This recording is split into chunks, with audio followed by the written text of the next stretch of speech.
Hello, my name is Steve Lombardo. I'm Group Vice President of Sales for Star, APW, and Baker's Pride Group. Today we're going to show you how to service and troubleshoot our hot dog roller grills. How to replace the control board. Disconnect the unit from its power source. If the roller grill has a built-in bun drawer, remove it.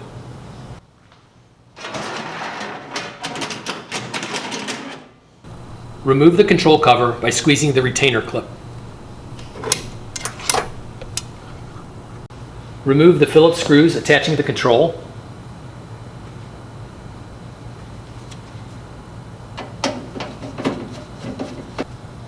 Remove the control cover.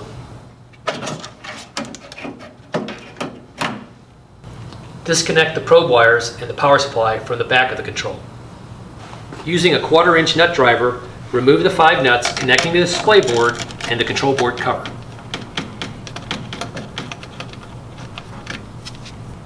Lift the display board off the cover.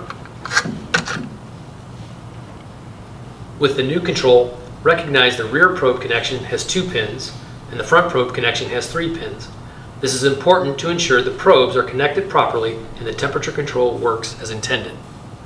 The front and rear probe wires are marked to indicate the front and rear and match the connections on the board. Install the new board onto the control cover and reattach using the hex nuts. Attach the probe wires to the correct connections on the board. Reconnect the power board ribbon cable. Reinstall the cover using the Phillips screws. Then reinstall the control cover and the bun drawer. Plug the roller grill back into the power supply and then run the diagnostic feature.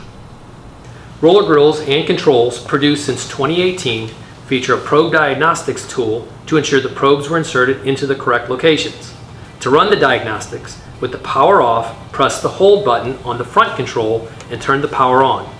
The diagnostics feature will test temperatures in both the front and rear sections of the grill.